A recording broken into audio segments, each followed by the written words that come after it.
बिजली के बिना रहना संभव नहीं है और बिल इतना ज़्यादा आ रहा है कि भर भी नहीं सकते हैं। इस पे कोई रोक लगाने का कोई उपाय है? इस पे कोई रोक क्यों नहीं लगाता? कोई गवर्नमेंट इस पे सुनती क्यों नहीं है, समझती क्यों नहीं है? हमारे पास तो हमारे महापौर भी हैं, विधायक भी हैं, सांसद भी हैं, मुख्यमंत्री भी है, प्रधानमंत्री है, बट इस टाइप की सुने कौन? जनता की सुने कौन? मैं देखा था एक जगह पे, जैन दर्शन की बात है, कहीं पे आसपास में देखा है कि छोटी छोटी झोपड़ियाँ हैं, वहाँ पे 5-5 हज़ार, 6-6 हज़ार, 8 हज़ार, 18 हज़ार, 17 हज़ार बिल है। अब ये लोग जो कि 17-18 हज़ार उनके लिए सपने वाली बात हो गई। घर पे छत नहीं है लेकिन 18 हज़ार का बिल भरना है, कहाँ से भरेंगे? ऐसे सिचुएशन में क्या कर सकते हैं? क्या लगता है आपको?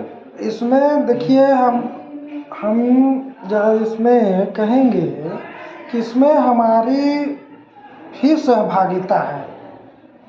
सहभागिता हमारी ऐसे है जी कि हम जो अपना जनप्रतिनिधि चुनते हैं जी वो इसलिए चुनते हैं कि हम जो जिस तरह आप कोर्ट में जाते हैं तो एक वकील रखते हैं, लॉ एडवोकेट। जी आप उसको किस लिए रखते हैं? जी रखते हैं कि हमारी बातों को वो कहे, हमारी पैरवी करे। मतलब जितना हम अपनी बातों को नहीं कह पा रहे हैं, हम उनको कुछ फीस देते हैं, वो हमारी बात को मानने नालक के समझ रखते हैं और हमें निर्दोष या दोष साबित करते हैं। ठीक है, उसी तरह हम एक जनप्रतिनिधि चुनते हैं, एक वार्ड मेंबर चुनते हैं कि ये हमारे सुख दुख का भागी बनेगा, ये हमारी बातों को आगे रखेगा और हमें सुविधा दिलाएगा, जैसे रोड, पानी, सड़क, चिकित्सा। जी जी ये हमारे मुख्य है, जैसे रोटी, कपड़ा, मकान। जी बिल्कुल, ये जीवन की अनिवार्य आवश्यकताएं हैं। जी जी उसी तरह हम जो अपना जनप्रतिनिधि चुनते हैं, एक वार्ड मेंबर, एक सरपंच, एक पंच, जी ताकि ये एक कड़ी है कि ये हमारी बातों को रखें।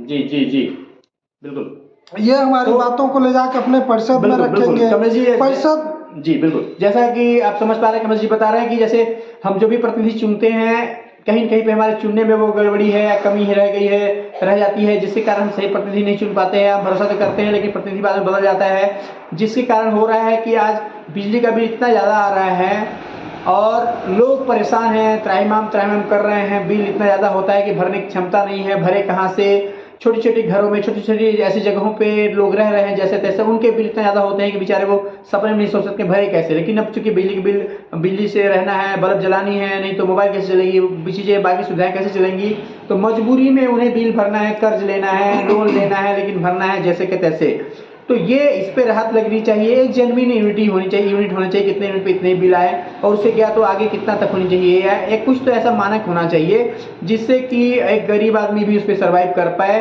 जो हो सकता है कुछ भरने के लायक हो तो भर दे रहे हैं, बट बहुत सारे ऐसी जनता है सिंगरौली में जो शायद बिजली का बिल भरने के लायक नहीं है। आज के टाइम में मैं देख पा रहा हूँ, कई जगह पे ऐसा गया हूँ, मैं फिजिकली देखता हूँ तो रोते हैं, सर देखो इतना सारा बिल आया, मैं कैसे भरूँ, क्या बेच दूँ, अपने घर का ज्वेलरी बेच दूँ। अरे अभी कल की बात हुई थी, जब पिछली बार हम लोग गए थे ग्रीन हार्ट कॉलोनी में, आपने देखा होगा न्यूज हमारा, उसमें दिखाया था एक बार ने बोला कि मैं बीवी का पायल बेच के आया हूँ तब जाके बिल भर पाया हूँ। ठीक है, सोचिए कितनी दयनीय स्थिति है। एक घर का आदमी अपने घर के बीवी का पायल, ज्वेलरी, कानी का बाली बेच करके तब बिजली का बिल भरता है।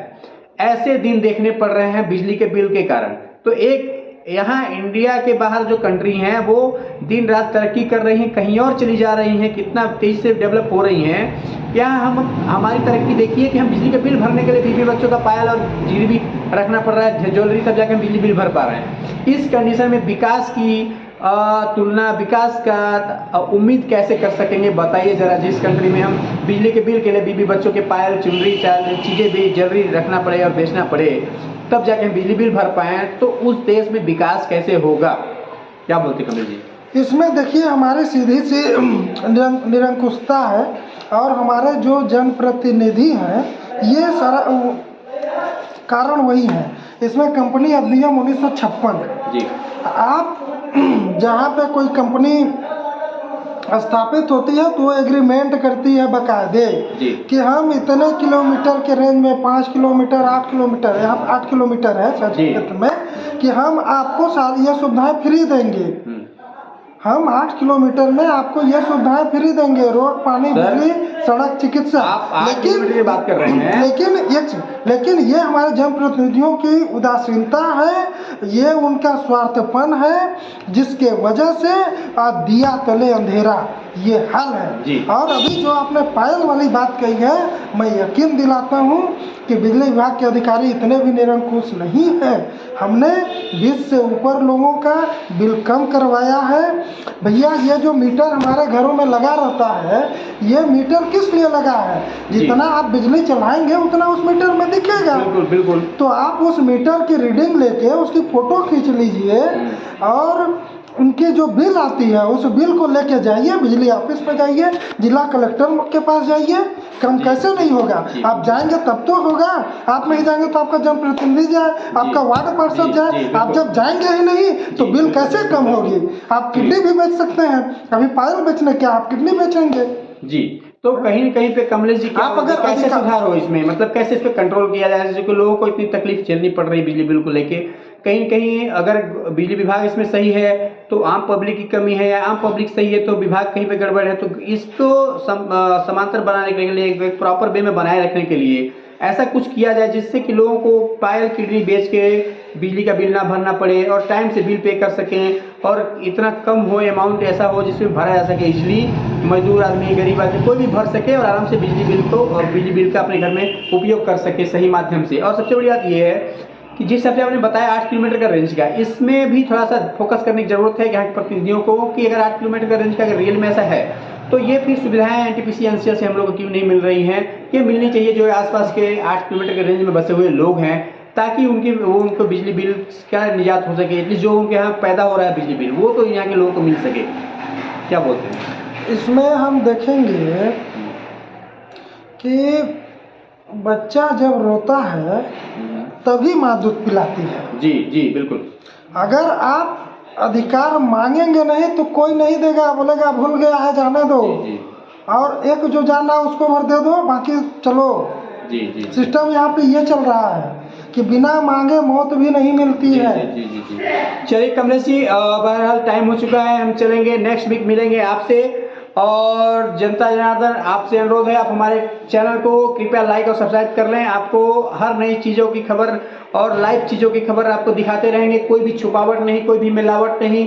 चैनल हमारा एमबी टाइम्स न्यूज़ 24 लाइव से आप हमेशा जुड़े रहें। ये आपके लाइव चीज़ों को दिखाता है, कोई मिलावट नहीं, कोई करप्ट नहीं, कोई करप्शन नहीं।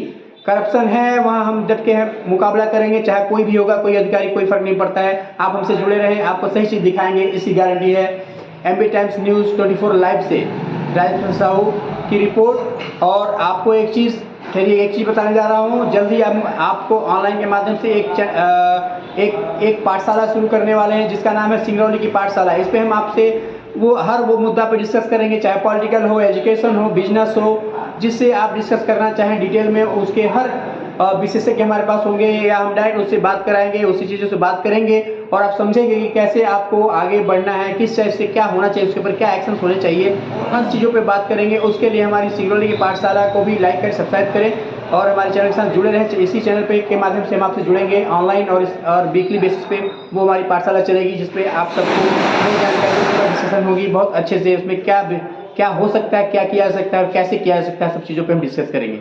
जी नमस्कार, धन्यवाद, थैंक यू। साहब को नमस्कार, आप सभी को। और बताते हैं ना, अभी चंदा से चुनाव का तो चंदा से चुनाव का तो भी बचा ही था।